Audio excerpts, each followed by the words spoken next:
Alors, qu'est-ce qu'on a là? Alors, Bruno Retailleau, j'ai toujours distingué l'islamisme et l'islam. Ok? Faut demander aux musulmanes qu'est-ce qu'elles en pensent quand tu dis « abat le voile ». L'évolution du droit, eh bien, il faut qu'on priorise notamment le sport, l'école, les sorties scolaires, les élus, l'université. Vous dites régulièrement, monsieur Retailleau, que l'immigration... Les gars, lui, il me tue. Je sais plus comment il s'appelle. Je crois qu'il s'appelle Paul, je sais pas quoi. Et lui, tout le temps... En fait, moi, à chaque fois que je regarde France Info, je vérifie que lui, il soit bien affalé sur sa table. Il est toujours affalé et il est toujours en train de lire sa feuille. Genre comme ça. Même des fois, il parle au mec comme ça. Vous dites, monsieur Retailleau, que nanani, nanani. Il est ramado. N'est pas une chance pour la France. Voici la réponse de votre successeur qui était à votre place 2 jours après votre départ dans 8h30 de France Info. Mais moi, je suis aussi un homme de concorde et de dialogue. Il faut que tout le monde respecte les valeurs de la République, mais il ne faut pas non plus qu'on donne l'impression que, quelque part, l'altérité et l'autre nous posent un problème. Est-ce que l'altérité vous pose un problème? Ça n'est pas l'altérité qui pose un problème. Et je redis ici, devant vous, qu'aujourd'hui, les conditions dans lesquelles se déroulent les flux migratoires en France, qui échappent à tout contrôle, eh bien l'immigration n'est pas une chance. C'est ce que... Mais ça, c'est une dinguerie de dire ça, par exemple. Quand tu dis l'immigration n'est pas une chance, qu'est-ce que tu fais de toutes ces personnes qui sont issues de l'immigration ou qui sont immigrées et qui sont dans le pays? Comment tu veux que ces personnes-là reçoivent ce message-là? En fait, c'est pas possible de dire ça. C'est comme si je disais l'islam en France n'est pas une chance. Bah, va dire ça à tous les musulmans qui sont déjà présents sur le sol et qui œuvrent pour le bien. Tu peux pas pointer la minorité qui fait du mal de l'immigration en disant que l'immigration n'est pas une chance. C'est pas possible. La journée type d'un Français, la journée sur laquelle il peut pas échapper. Il se réveille. Quand il se réveille, il descend de chez lui. Il croise la femme de ménage. Ah, elle est issue de l'immigration. Tiens. Ensuite, il prend le Uber. Ah, le conducteur est issu de l'immigration. Tiens. Ensuite, il passe à la boulangerie. Ah, celle qui lui sert le pain, elle est issue de l'immigration. Ensuite, il va à l'école. Ah, et le surveillant qui protège l'école, issu de l'immigration. S'il va pas à l'école, il va au travail. Ah, quand il passe les portiques, il y a un vigile issu de l'immigration.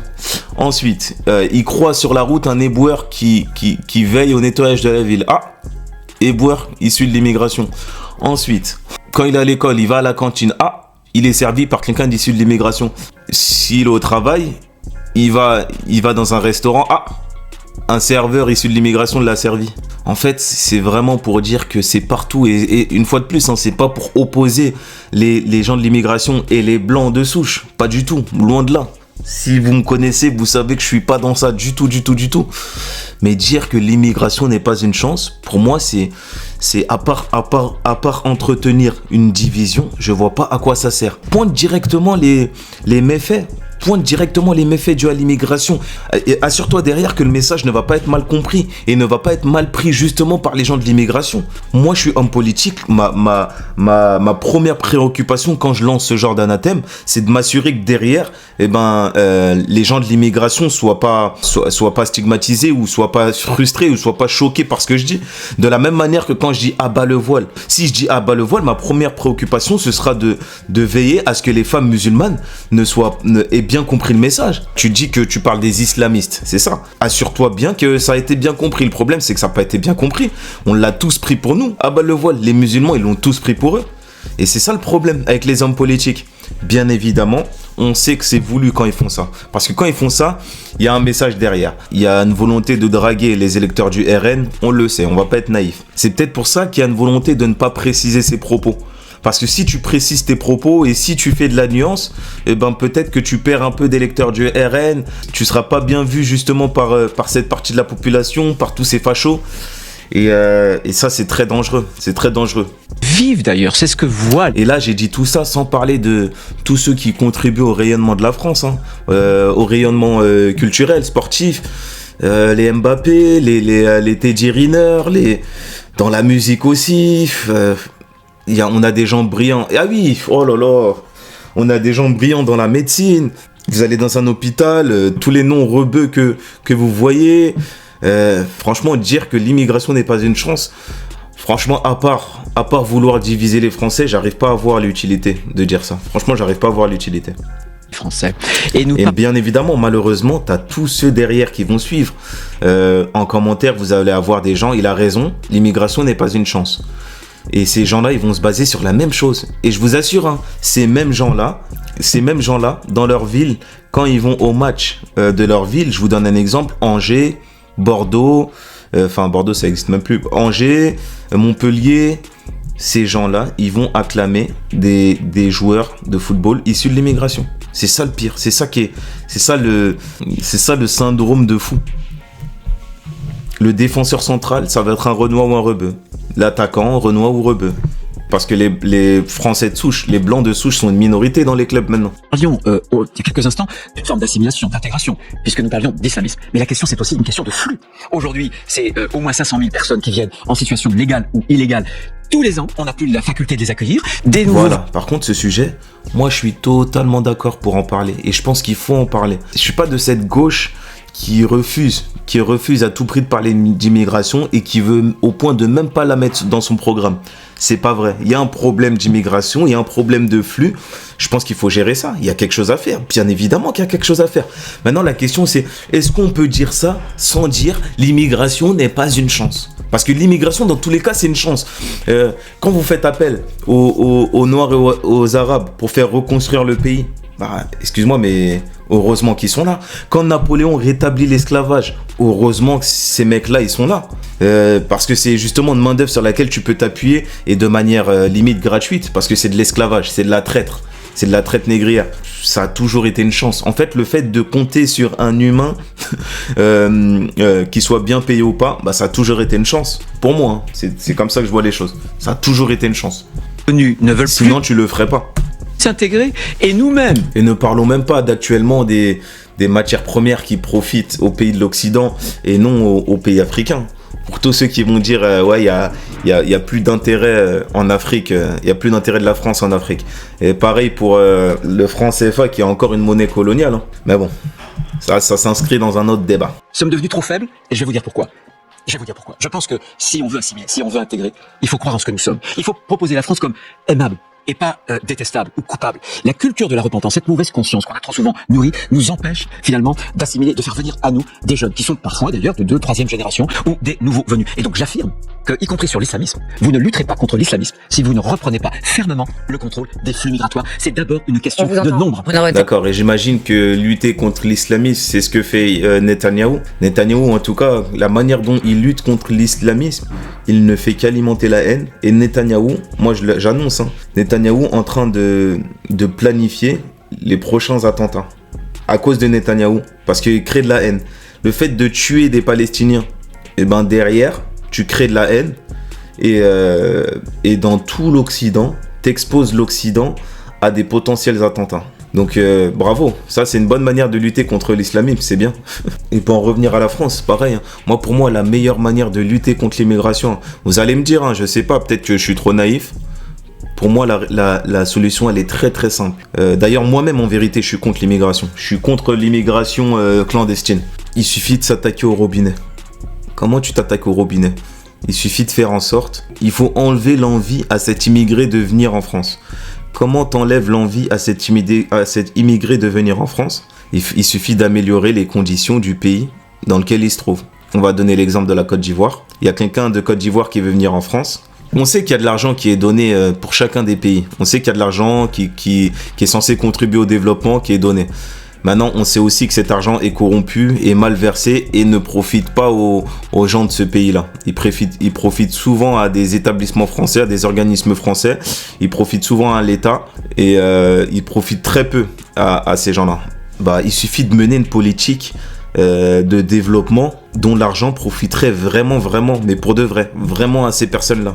Et donc on va dire, je sais pas moi, 140 millions par exemple, 140 millions qui profiteraient pour de vrai aux habitants de Côte d'Ivoire. Et à ce moment-là, tu couperais peut-être l'envie à beaucoup de gens, tu diminuerais, je dirais pas que tu couperais complètement, mais tu diminuerais l'envie à ces personnes. Et là, tu as diminué l'immigration. Et c'est bien parce que tu as aussi fait l'économie dans ton pays, parce que c'est de l'argent que tu vas pas utiliser, parce que c'est de l'argent que tu vas peu utiliser ici. Et je pense qu'il faut faire ça dans un peu tous les pays. Dans la mesure du possible, bien évidemment. Je dis pas qu'il faut enrichir tous les pays, hein, mais il faut commencer par ça. Et les gens disent souvent, on va pas s'excuser toute notre vie, on va pas culpabiliser toute notre vie de l'esclavage qui a été fait. Poto, moi en tant qu'originaire de Côte d'Ivoire, moi en tant que fils d'immigré, pour la Côte d'Ivoire, moi je demande pas d'excuses, moi je m'en fous de tes excuses. Je demande pas des excuses de la France, je m'en bats les couilles. Une réparation financière.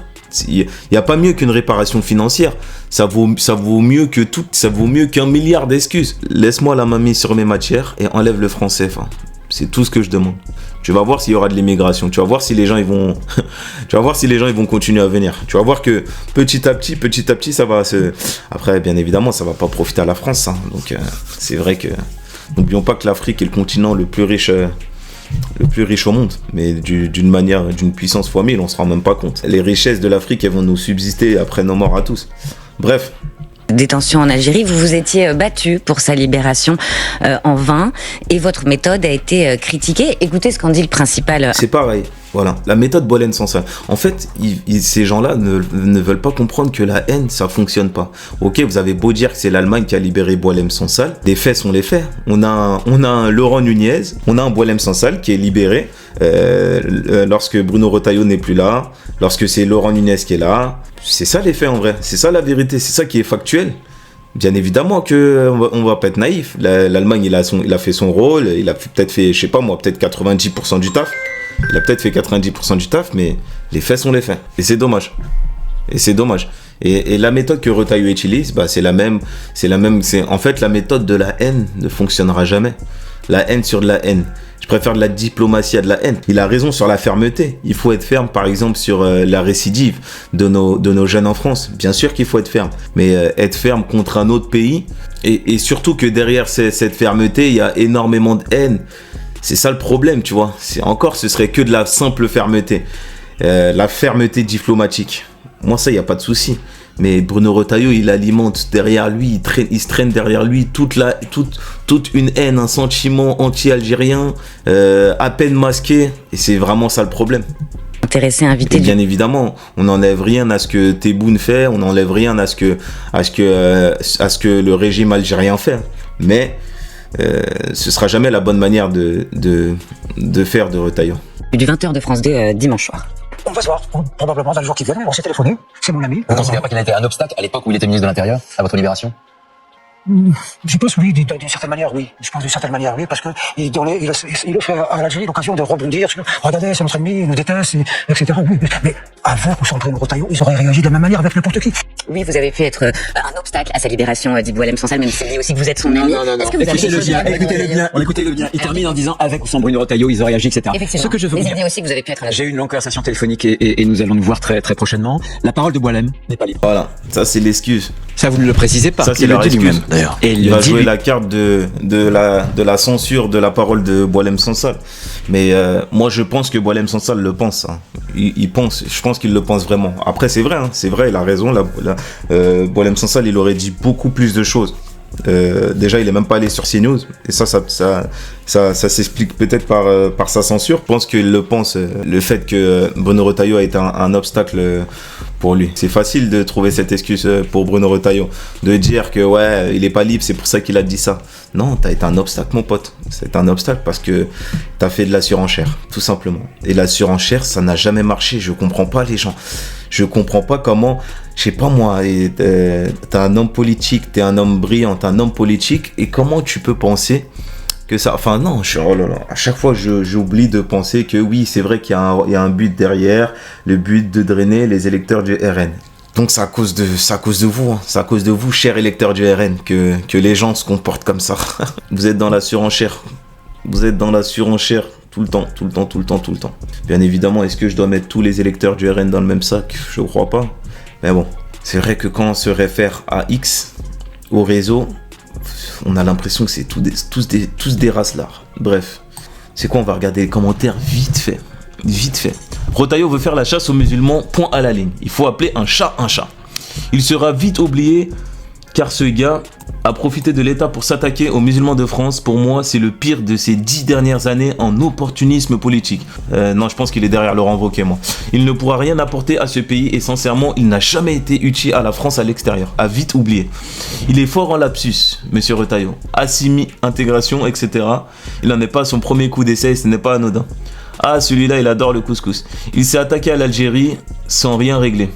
Va falloir qu'il apprenne la diplomatie d'urgence. Faire le buzz comme un influenceur, ça va pas le faire. En plus, c'est vrai, hein, Retailleau, c'est un pro des phrases. La France des honnêtes gens. Y a quoi encore qu'il a dit je sais même plus. Mais il aime bien sortir des petites phrases comme ça. L'islam a presque 1500 ans, elle perdurera, tandis que vous, monsieur Retailleau, un homme a une durée de vie d'à peu près 90 ans. Menteur, quand le ministre de l'Intérieur s'écrit à bas le voile, il ne respecte pas la loi qu'il devrait faire respecter. La laïcité, c'est la liberté pour toutes les religions. Ouais, ce serait bien qu'il l'entende ça. Bref.